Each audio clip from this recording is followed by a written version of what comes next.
1962, the Joint Chiefs signed a top-secret order to blow up American ships and shoot down civilian planes. They planned to kill their own people just to justify an invasion of Cuba. It wasn't a theory. It was a signed operational plan. But what happened next will shock even those who thought they'd seen everything. But first, let's go back to the beginning. We begin with a close-up of a yellowed, declassified memo stamped Top Secret. The question isn't whether the government lies, but the specific calculated cost they placed on the truth. How did a plan to shoot down a civilian airliner and blame it on Fidel Castro reach the desk of the president?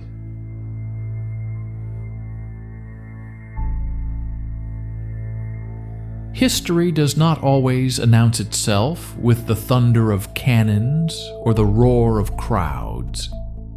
Sometimes it hides in the unremarkable beige corridors of the National Archives in College Park, Maryland, burying itself under mountains of administrative debris and bureaucratic indifference, waiting for the right pair of eyes to look down.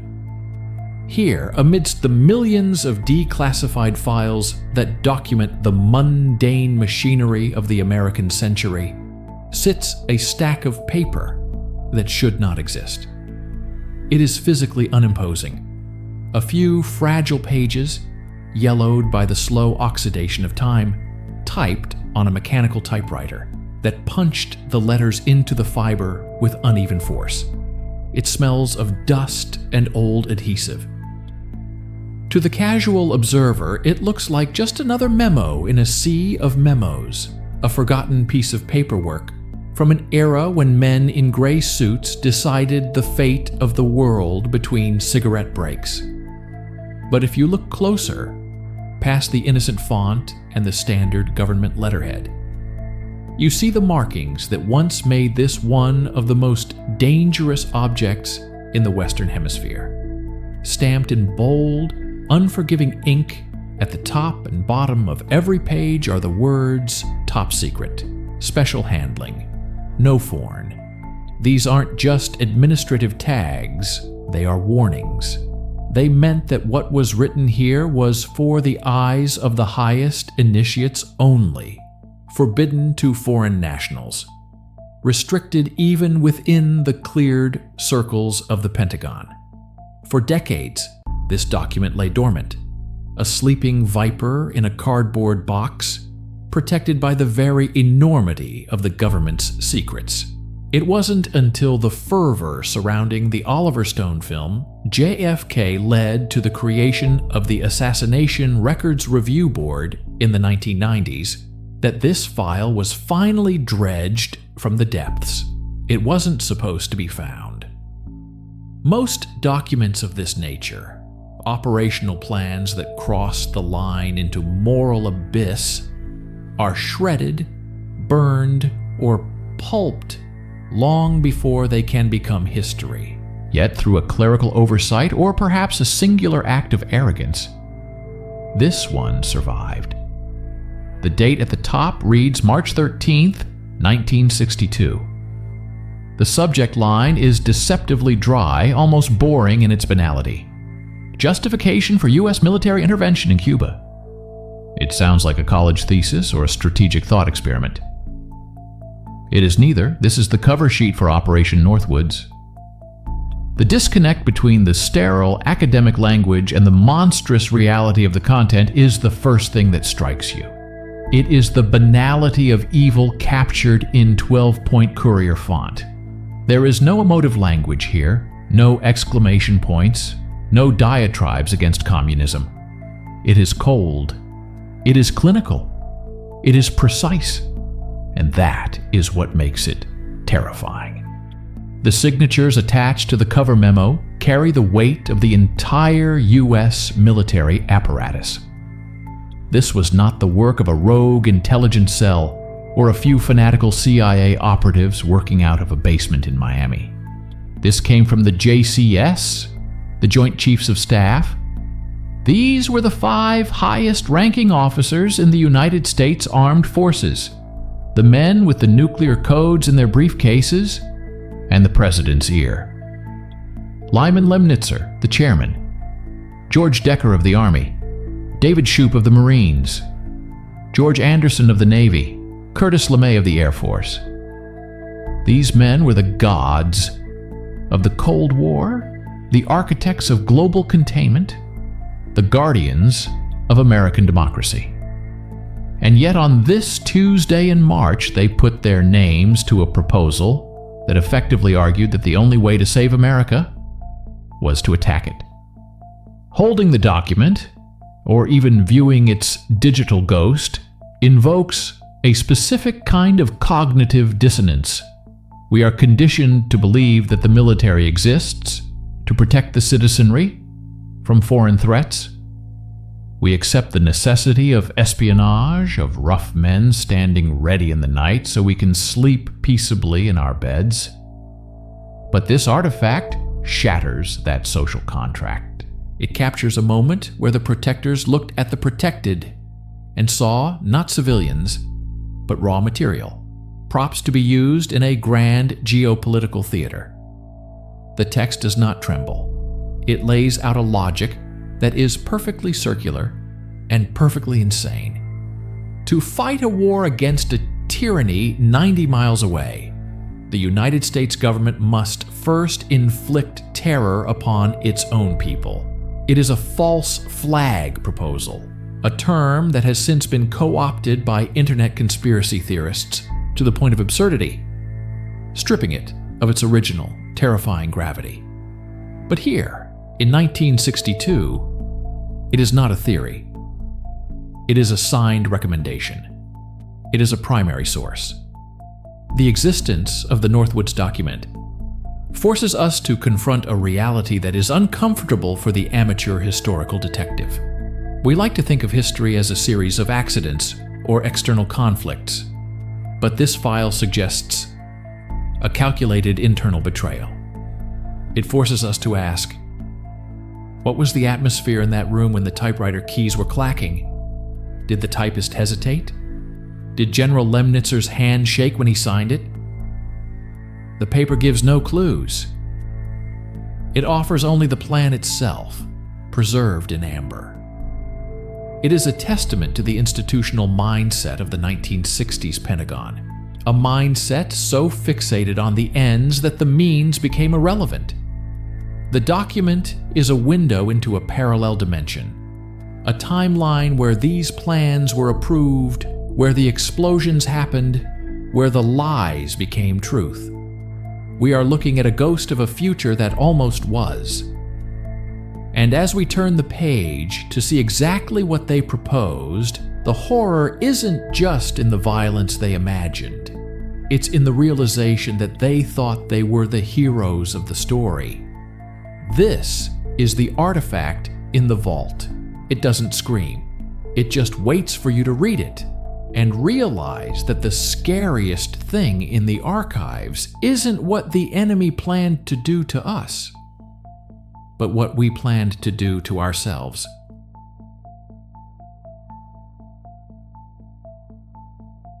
To understand the madness, you must first understand the humiliation. Washington, D.C. in the winter of 1962 was not the glamorous Camelot of popular memory.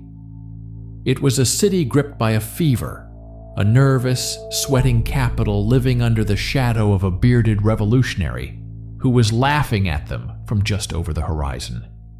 The atmosphere inside the Pentagon was poisonous. It was thick with the acrid smoke of unfiltered Lucky Strikes and the even more suffocating smog of impotent rage. The source of this rage was 90 miles off the coast of Florida. 90 miles. A jet fighter could cover that distance in minutes. A nuclear missile could do it in seconds. Cuba wasn't just a foreign policy problem. It was a geography of shame.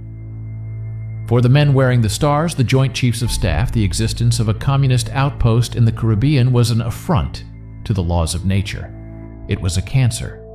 And like any cancer, they believed it had to be cut out violently and immediately before it metastasized to the rest of Latin America. But there was something stopping them, something they found even more frustrating than Fidel Castro himself: the civilian leadership of the United States. The ghost haunting the corridors of power was the Bay of Pigs. Less than a year earlier, in April 1961, the CIA-backed invasion of Cuba had collapsed in a spectacular, agonizing failure. It was a debacle that played out on live radio, a slow-motion car crash that left over 1,000 U.S.-trained exiles captured or killed on the beaches of the Zapata Peninsula. For the Kennedy administration, it was a political embarrassment. For the Joint Chiefs, it was a betrayal. They believed Kennedy had lost his nerve, refusing to provide the necessary air support to salvage the mission, leaving their proxy army to be slaughtered. The military brass looked at the young president and saw weakness.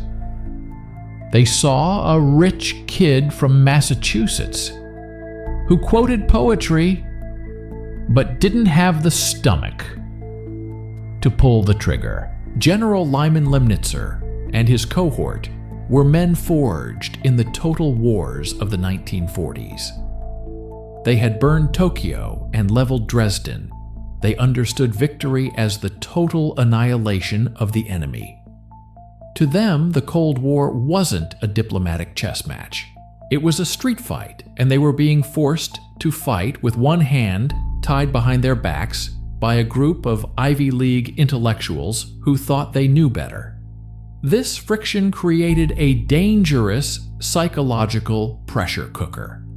By 1962, Cuba fatigue had set in. The Kennedy brothers, John and Robert, were demanding action, pushing the CIA to launch Operation Mongoose, a covert program of sabotage and subversion. But to the generals, Mongoose was a joke. It was a campaign of pinpricks, burning sugar cane fields, spreading rumors, contaminating fuel supplies. It was gnat warfare. It annoyed Castro, but it didn't threaten his grip on power. In fact, it only made him stronger, validating his claims that the Yankee imperialists were out to get him. The Joint Chiefs watched this covert flailing with undisguised contempt. They didn't want to harass Castro. They wanted to invade. They wanted boots on the ground, Marines in Havana, and the stars and stripes flying over the island. But to get an invasion, they needed a casus belli, a reason for war. And they knew they wouldn't get it from Castro. Fidel was too smart to attack the United States directly. He knew it would be suicide. So the Pentagon found itself in a paradoxical trap. The U.S. military was the most powerful force in human history, yet it was paralyzed by the peace. The clock was ticking. Intelligence reports were filtering in, dark whispers that the Soviets were getting comfortable in the Caribbean. The fear wasn't just about losing face. It was existential. The domino theory was the gospel of the day. If Cuba remained red, eventually Mexico, Panama, and Brazil would fall. The generals genuinely believed they were the only adults in the room, the only ones willing to do what was necessary to save Western civilization. This messianic complex is crucial to understanding what happened next. When you believe you are the sole guardian of survival, morality becomes flexible, rules become suggestions. The frustration within the Joint Chiefs transformed into a cold, hard resolve. If the president wouldn't order an invasion, they would force his hand. If Castro wouldn't attack the United States, they would provide the attack for him. The logic of the battlefield, deception, feints, decoys, began to bleed into the logic of governance. They stopped looking at the American public as the people they were sworn to defend, and started seeing them as an audience that needed to be manipulated. The stage was set. The mood was desperate. And in the quiet, windowless rooms of the Pentagon, the unthinkable began to look like the only option left. They needed a spark, and if the world wouldn't give them one, they would simply have to manufacture it themselves.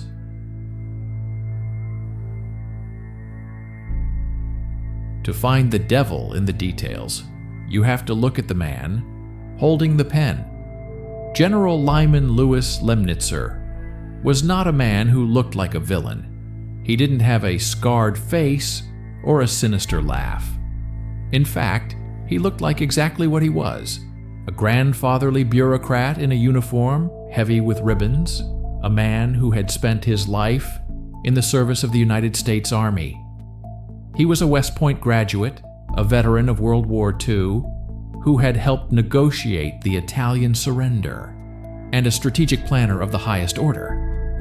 By 1962, as chairman of the Joint Chiefs of Staff, he sat at the very apex of American military power. But beneath the polished brass and the calm, measured cadence of his voice lay a mind that had hardened into something brittle and dangerous. Lemnitzer was a cold warrior, in the purest, most terrifying sense of the term. To him, the struggle against the Soviet Union wasn't a diplomatic disagreement or a clash of economic systems. It was a holy war for the survival of the species. He viewed the world through a binary lens, where coexistence was just a synonym for surrender. And in this zero-sum game, he believed that the United States was slowly, inexorably losing. This belief gnawed at him. It kept him up at night. It transformed a patriot into a man who began to view his own government's restraint as a threat equal to the Soviet nuclear arsenal. The friction between Lemnitzer and the Kennedy White House was not just professional, it was visceral. It was a clash of generations, of cultures, of fundamental realities.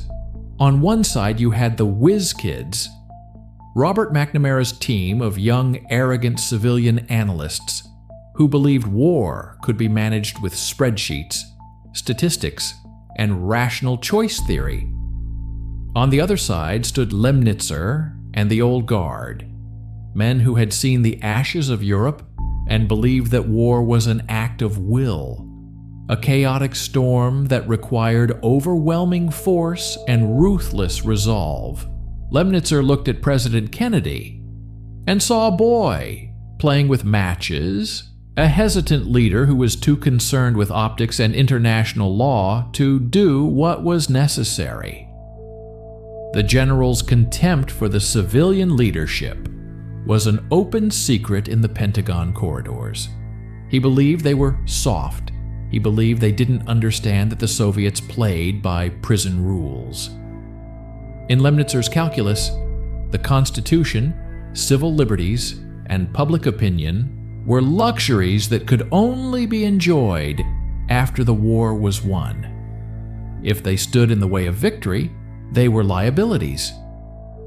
This psychological profile is essential to understanding how a plan like Operation Northwoods could be conceived. It wasn't born out of malice toward the American people, at least not in Lemnitzer's mind. It was born out of a twisted form of paternalism. He viewed the American public as sheep, docile, easily distracted, and dangerously unaware of the wolves circling the fence. If the sheep wouldn't wake up on their own, the shepherd had to scare them. He believed the public needed to be galvanized, a favorite word of the military brass at the time. They needed a shock to the system that would strip away their complacency and make them demand the very war Lemnitzer was aching to fight. In his worldview, a few hundred dead Americans in a staged terrorist attack was a tragic but mathematically acceptable price to pay to prevent the millions of deaths that would occur if communism was allowed to spread unchecked. It was a grotesque utilitarianism, a logic where the ends didn't just justify the means, they sanctified them. Lemnitzer was not a rogue agent acting in the shadows, he was the system. He was the man responsible for the defense of the nation, and he had convinced himself that the only way to defend the nation was to attack it first. He operated in a closed loop of reinforcement, surrounded by subordinates who echoed his fears and amplified his frustrations. The echo chamber of the Joint Chiefs created a reality distortion field where treason was redefined as necessary measures. He wasn't thinking about the morality of deceiving the president or the ethics of killing civilians. He was thinking about tonnage, about logistics, about the grim physics of invasion. He was an architect of chaos, yes, but he saw himself as the master builder of peace. And that is the most chilling part of his character. When he sat down to review the plans for terrorizing Miami and Washington, he didn't feel like a monster. He felt like a patriot who was finally doing his job. The tragedy of Lyman Lemnitzer is that he loved his country so much. He was willing to destroy its soul to save its borders.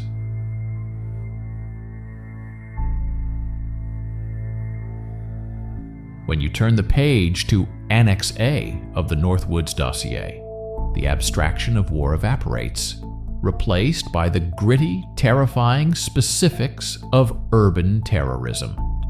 Here the generals stopped talking about geopolitical strategy and started planning crime scenes.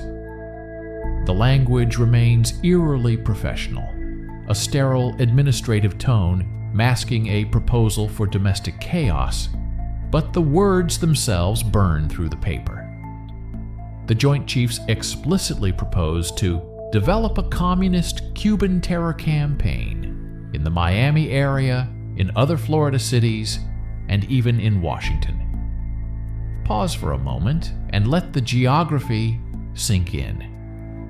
They weren't talking about a battlefield in a foreign jungle or a naval skirmish on the high seas. They were talking about the streets of Miami, the suburbs of Florida, the very capital of the United States.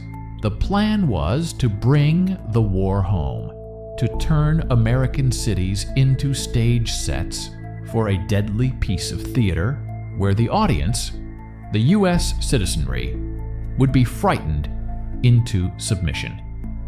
The document lists the methods with the casual efficiency of a grocery list: exploding plastic bombs in carefully chosen spots, arresting Cuban agents, and releasing prepared documents to substantiate the lies.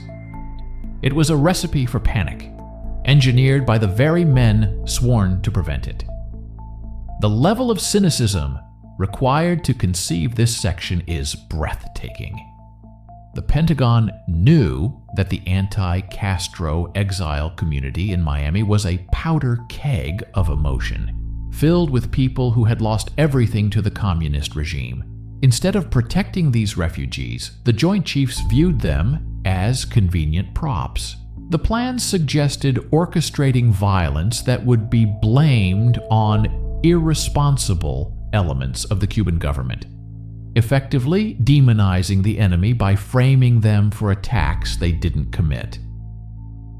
But it gets darker. The proposal included the arrest of Cuban agents who would be paraded before the press, confessing to the bombings or being caught with incriminating documents. Who were these agents? They were to be friendly Cubans, assets on the CIA or military payroll, who would unwittingly or wittingly play the role of the villain. Imagine the betrayal involved. Men who had volunteered to help the United States liberate their homeland would be dressed up as terrorists, handcuffed and used to terrify the American public, their reputations and lives sacrificed for a narrative they didn't even understand. It was a hall of mirrors where no one, not the public, not the press, not even the participants, would know what was real. Perhaps the most chilling line in this section, a line that makes the blood run cold 40 years later, is the casual suggestion to sink boatloads of Cubans en route to Florida. The document offers this as a viable option to stoke public outrage. It does not specify whether these boats would be empty decoys or real vessels filled with desperate men, women, and children fleeing tyranny. The ambiguity is the horror. In the eyes of the Joint Chiefs, the distinction didn't seem to matter. The visual of a sinking ship and the headlines it would generate were the only metrics that counted. If real refugees drowned, their deaths would simply add texture to the propaganda. If the boats were empty, the deception would be just as effective. This wasn't military strategy. It was sociopathy disguised as patriotism. They were willing to weaponize the suffering of the very people they claimed to be saving, using the image of drowning refugees, not as a tragedy to be prevented, but as a lever to be pulled. The objective was psychological conditioning. The generals understood that a comfortable, safe American public would never support a bloody invasion of a sovereign nation. To get their war, they needed fear. They needed the average housewife in Coral Gables to look at a package on the sidewalk and tremble. They needed the commuter in Washington, D.C. to wonder if the bus was safe. By detonating plastic explosives in public places, they aimed to shatter the sense of security that is the bedrock of civil society. They wanted to create a climate of helpful indignation, a phrase that implies the public's anger was a resource to be harvested. The terror campaign was designed to bypass the intellect and strike directly at the reptilian brain, triggering a fight-or-flight response that would make the president's caution look like cowardice. It was a psychological operation turned inward, a weapon system where the target coordinates were set to Main Street, USA. As you read these paragraphs, you realize that for a brief, terrifying window of time, the U.S. military leadership saw the American people not as their charges, but as their pawns.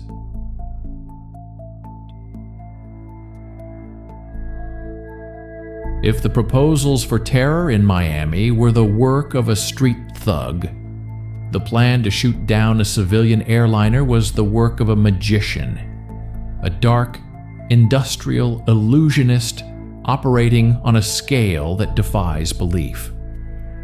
As we turn deeper into the dossier, the ambition of the Joint Chiefs shifts from chaotic ground-level violence to a sophisticated high-altitude ballet of deception that reads less like a military strategy and more like the screenplay for a techno-thriller. This section of Operation Northwoods, arguably its most infamous, details a plot so intricate and technically demanding that it forces us to pause and admire the sheer engineering prowess involved, even as we recoil from its moral emptiness.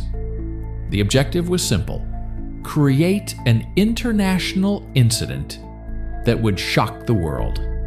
The method, however, was a masterpiece of sleight of hand. The military proposed to simulate the shooting down of a chartered civil airliner by Cuban MiGs in international waters. But they didn't just want to claim it happened, they wanted to prove it. They wanted debris, they wanted radio intercepts, and they wanted the terrifying audio of a pilot screaming for his life. To achieve this, they conceived of a doppelganger. The plan called for the acquisition of a specific aircraft at Eglin Air Force Base, likely a 4-engine transport, which would be painted and numbered to be an exact duplicate of a real civil aircraft belonging to a CIA proprietary organization. This wasn't a rough approximation. It had to be a mirror image. The real plane would be loaded with passengers actually a carefully selected group of military or intelligence personnel using aliases, and would depart from the United States on a standard flight path towards Jamaica, Venezuela, or Panama.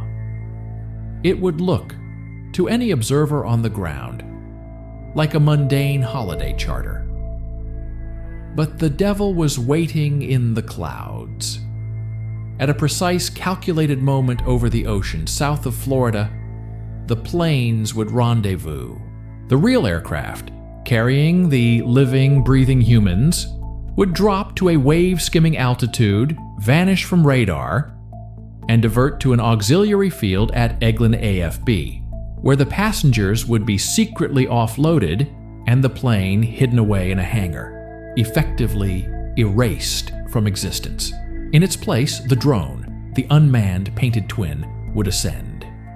It would pick up the flight path of the original, flying on autopilot, an empty metal shell carrying nothing but the impending pretext for war. The level of detail dedicated to the electronic signature of this phantom flight is where the true horror lies. The planners knew that for the lie to hold, the world had to hear the tragedy unfold. The drone was to be equipped with a transmitter programmed to broadcast pre-recorded distress signals on international distress frequencies. Imagine the scene in air traffic control towers across the Caribbean. Operators watching a blip on their radar screens, listening as a static-filled voice, perhaps recorded by a pilot sitting safely in a booth in Virginia, crackle over the speakers. "Mayday! Mayday! We are under attack!" The script called for the voice to report being intercepted by Cuban fighters. The operators would hear the panic escalate. They would hear the specific identification of MiG aircraft. They would hear the final desperate scream before the transmission cut to dead silence. At that exact moment, a radio signal sent from a remote location would detonate the drone mid-air. The radar blip would vanish. The ocean would swallow the wreckage. To the world, it would be a clear-cut act of barbarism. The headlines would write themselves: Castro kills Americans. Rescue ships and planes would rush to the scene, finding only oil slicks and fragments of the fuselage, perhaps even pieces of luggage floating in the swell. Props scattered to sell the reality of the loss.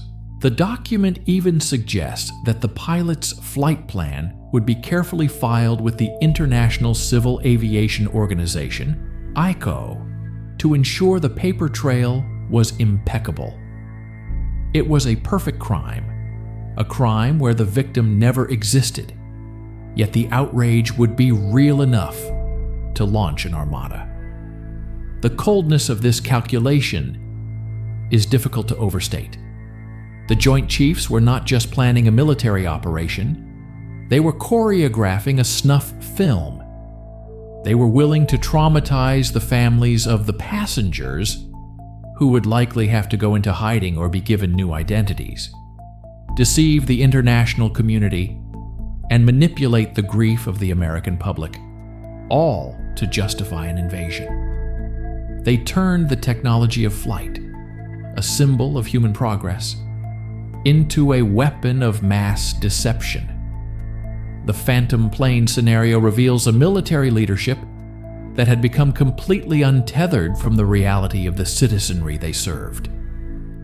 They were operating in a stratosphere of their own, where truth was just another variable to be adjusted, and where a drone exploding over the Caribbean was the key to unlocking the war they so desperately desired.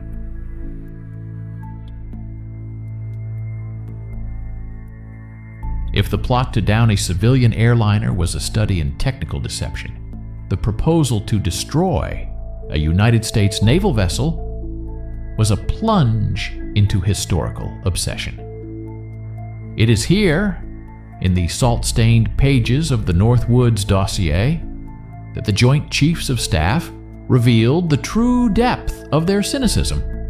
They weren't just looking to start a war, they were looking to recreate a specific moment in American history. A moment that had successfully triggered an empire-building conflict 60 years prior. They explicitly, almost nostalgically, referenced the USS Maine, the battleship that exploded in Havana Harbor in 1898, killing 260 American sailors and providing the spark for the Spanish-American War. Remember the Maine was the rallying cry that drove the United States onto the world stage, and the generals of 1962, frustrated by the stalemate of the Cold War, decided it was time for a sequel. But this time they wouldn't wait for an accident or a Spanish mine. They would light the fuse themselves. The document states, with a bluntness that hits the reader like a physical blow, "We could blow up a U.S. ship in Guantanamo Bay and blame Cuba." There is no nuance in that sentence, no if or maybe. It is a flat declaration of intent.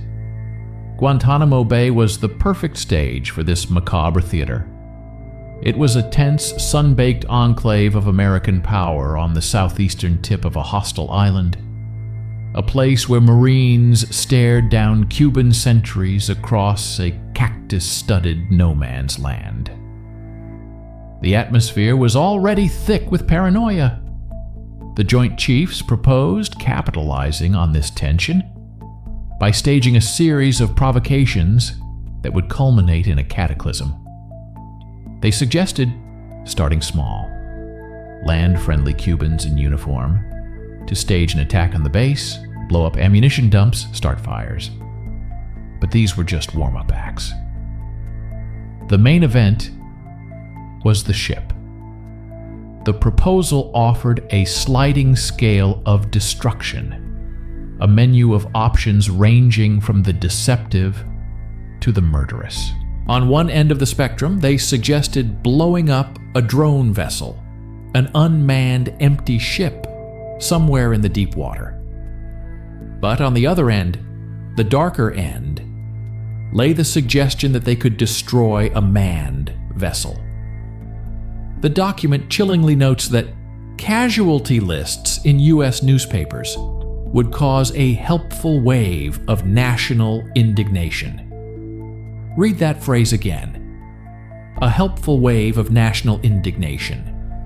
It reduces the death of American sailors, young men who had sworn an oath to obey these very generals, to a marketing tool, a utility. The casualty list was not seen as a tragedy to be avoided, but as a necessary ingredient for the recipe of war. The moral inversion is absolute. In the military code, the commander eats last. The commander protects his men. Here, the commanders were discussing their own troops as if they were livestock to be slaughtered for the greater good. Even if we give them the benefit of the doubt and assume they only intended to fake the deaths, a generous interpretation that the text does not explicitly support, the psychological violence remains. They were planning to stage mock funerals. They were prepared to force families to weep over empty coffins, to traumatize wives and mothers across the heartland, all to sell a lie.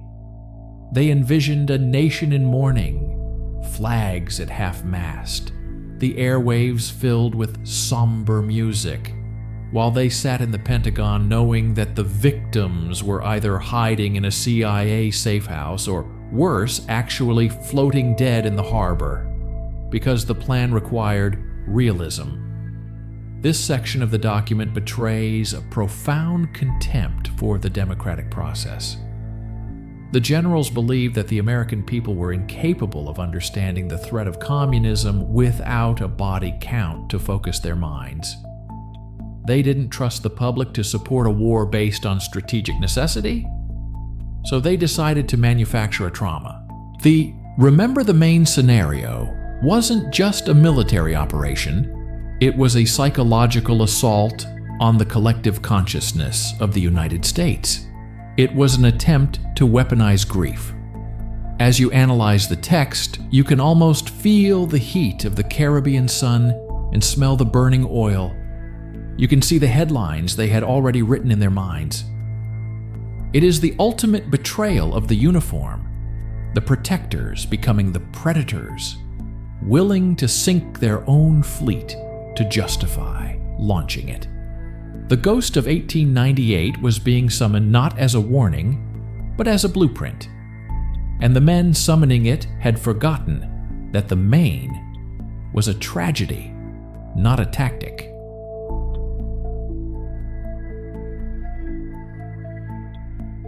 The drive from the Pentagon to the White House is short, a mere hop across the Potomac River, but on March 16, 1962, that distance might as well have been measured in light years. General Lyman Lemnitzer crossed the bridge carrying a briefcase that contained the end of the world, or at least the end of the world as the American public understood it. He wasn't nervous. Why would he be? In his mind, he was bringing the president a solution. The administration had been dithering, asking for options, complaining about the Cuba problem without offering a fix. Well, here was the fix. It was typed, signed, and ready to execute. The general stepped into the executive sphere of the Kennedy administration not as a conspirator, but as a problem solver. A man who had done the math and found that the equation required a little bit of blood to balance. He walked into the meeting expecting a debate on logistics, perhaps a discussion on the timing of the incidents or the budget for the drone aircraft.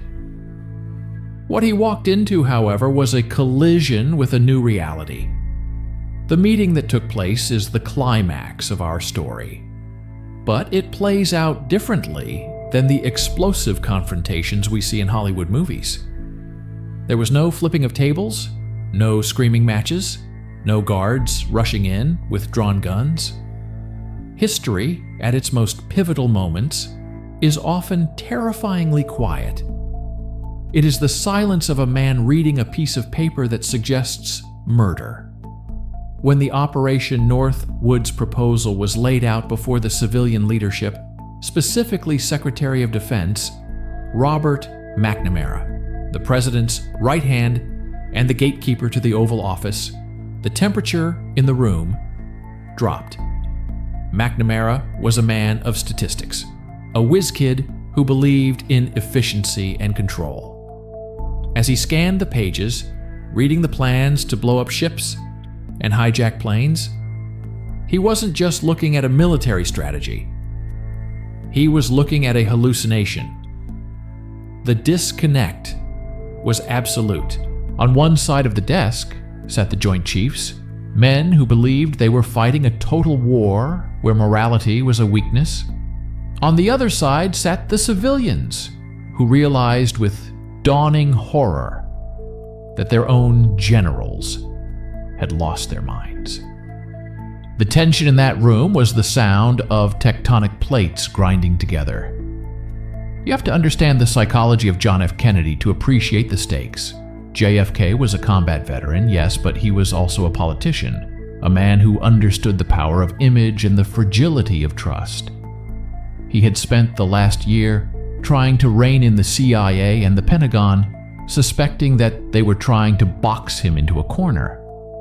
Now, here was the proof, typed in black and white.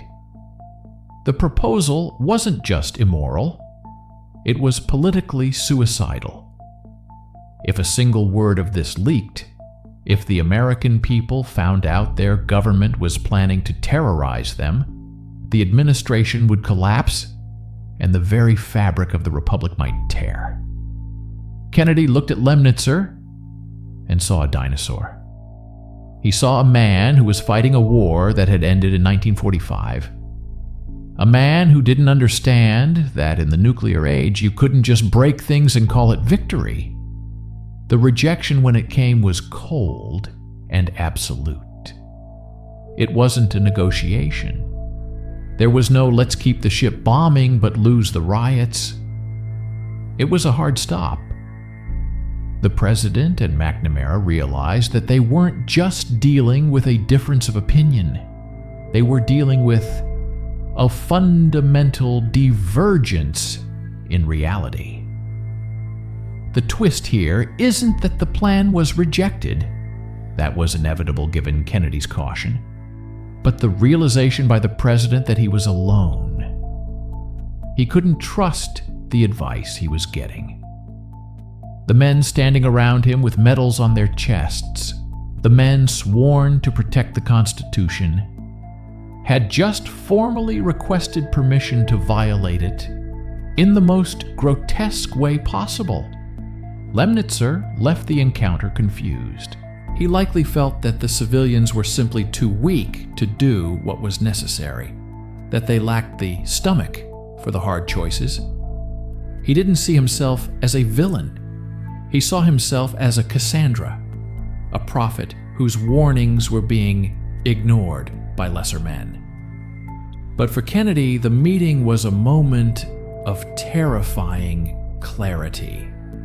It was the moment he realized that the greatest danger to his presidency, and perhaps to the peace of the world, wasn't necessarily the man in the Kremlin, but the men in the Pentagon.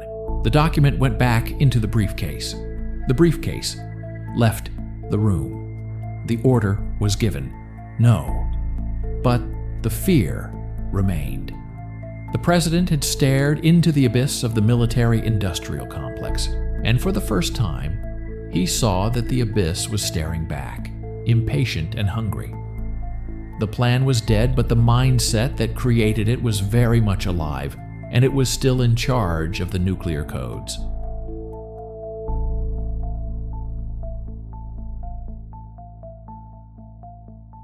In a Hollywood thriller, the discovery of a plot to murder American citizens would end with the click of handcuffs, a perp walk in front of flashing cameras, and a dramatic trial where the villains are exposed to the world. But Washington, D.C. operates on a script written by Machiavelli, not Spielberg, and so the aftermath of Operation Northwoods was not a public explosion, but a suffocating, terrifying silence. There were no arrests. There were no court-martials. There was no breaking news bulletin interrupting the evening broadcast to tell the families in Miami that their own military had planned to bomb them. Instead, the system did what it does best when threatened with its own reflection. It protected itself. President Kennedy, having stared into the abyss of his general's ambition, understood that he could not simply fire the Joint Chiefs of Staff. To do so in the height of the Cold War, with the Soviet Union expanding its influence and the American public terrified of nuclear annihilation, would have been political suicide. It would have signaled a fracture in the U.S. command structure that the Kremlin could exploit. So, Kennedy chose a weapon far more subtle than public outrage. He chose bureaucracy. He engaged in a silent purge, a slow-motion dismantling of the cabal that had brought the Northwoods document to his desk. The primary architect, General Lyman Lemnitzer, was not stripped of his rank or paraded in disgrace. Instead, he was given a promotion that was in reality a strategic exile. Kennedy denied him a second term as chairman of the Joint Chiefs, a standard reappointment that was usually a formality, and instead shipped him across the Atlantic to serve as the supreme allied commander of NATO in Europe. It was a gilded cage. To the public, it looked like a distinguished officer continuing his service. To the insiders, it was a banishment. Kennedy was effectively removing the cancer from the Pentagon and placing it thousands of miles away, where Lemnitzer could obsess over Soviet tanks in the Fulda Gap, but could no longer plot false flag operations in Florida. This was the cold, pragmatic reality of governance. The man who proposed sinking U.S. ships was still wearing the uniform, still saluting the flag, but he had been neutralized by a change of address. The document itself met a fate even quieter than its author. It was not burned, for the government rarely destroys what it might one day need to study, but it was buried deep within the classified archives, stamped with the highest levels of secrecy, and fed into the maw of the national security state. It became a ghost. For the next 35 years, Operation Northwoods ceased to exist in the public consciousness. It sat in a heavy safe, gathering dust, while the country moved on, oblivious. The American people went to work, raised their children, and watched the news, never knowing that a piece of paper existed which outlined their expendability. This secrecy is perhaps the most disturbing aspect of the resolution. It implies a tacit agreement within the government that the truth was too dangerous for the citizenry to handle. By classifying the document, the administration wasn't just hiding a plan. They were hiding the true nature of the military-industrial complex. They were protecting the institution from the consequences of its own madness. However, inside the White House, the damage was permanent. The rejection of Northwoods marked the point of no return for the relationship between JFK and the military brass. The trust was shattered, replaced by a toxic suspicion that would color every decision for the remainder of the Kennedy presidency.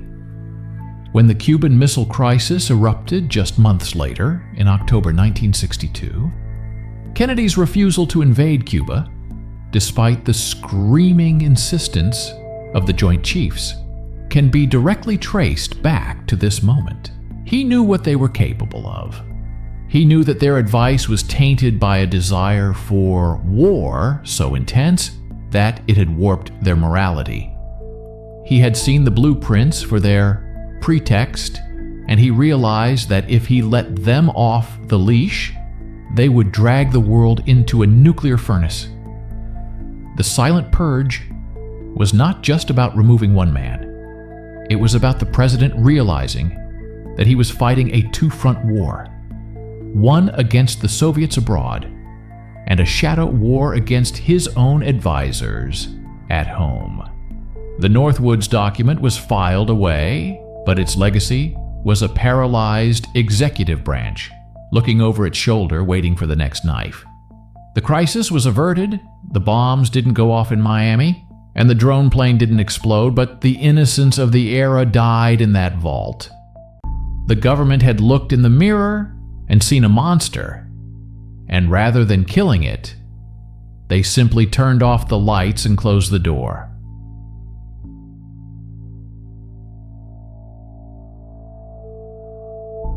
We return now to the present day, stepping out of the shadows of 1962 and into the harsh light of the modern era. The Northwoods document no longer sits in a classified safe. It resides on servers, in history books, and in the minds of those willing to look at it. But the passage of time has not dulled its edges. If anything, the distance makes the truth sharper, more jagged. Holding the story in our hands, we are left with a heavy, complex emotion that goes beyond simple outrage. It is a feeling of vertigo. We have looked over the edge of the cliff and seen how close we came to falling. The verdict of history is not just a judgment on General Lemnitzer or the Joint Chiefs. It is a judgment on the fragility of the truth itself. We are taught that facts are stubborn things, but Northwoods proves that facts can be manufactured, that reality can be sculpted by men in uniform to fit a desired narrative. The document stands as a permanent monument to the terrifying logic of the ends justify the means, a logic that almost turned the United States government into the mirror image of the tyranny it sought to destroy. The catharsis in this story does not come from a happy ending because the ending is ambiguous. Yes, the plan was rejected. Yes, the bombs did not detonate in Miami. and the drone plane did not explode over the Caribbean. But the relief we feel is tempered by a chilling realization. The system did not stop this madness. A single man did. It was the personal skepticism of John F. Kennedy, not the checks and balances of the institution, that prevented Operation Northwoods from becoming a reality. If a different man had sat in the Oval Office, someone more pliable, less suspicious of the military, or perhaps just more exhausted, the history of the 20th century would have been written in blood and lies. This realization strips away the comfort of blind trust. It forces us to accept that the protector is capable of becoming the executioner if left unwatched. The document is an inoculation against naivety.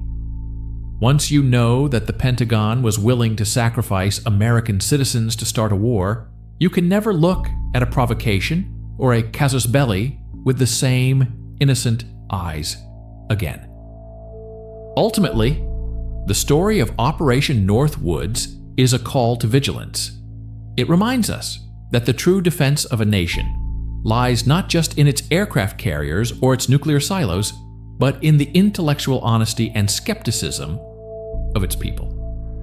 We, the amateur historical detectives, are the final line of defense. By dragging these secrets into the light, by refusing to let them remain buried in the archives, we strip them of their power. The past cannot hurt us if we understand it, but it can surely repeat itself if we ignore it. The file is closed, but the lesson remains open. As the vault door swings shut on this dark chapter, we are left with the silence of the archives and the weight of a singular, undeniable truth. Governments are made of men, and men are capable of anything.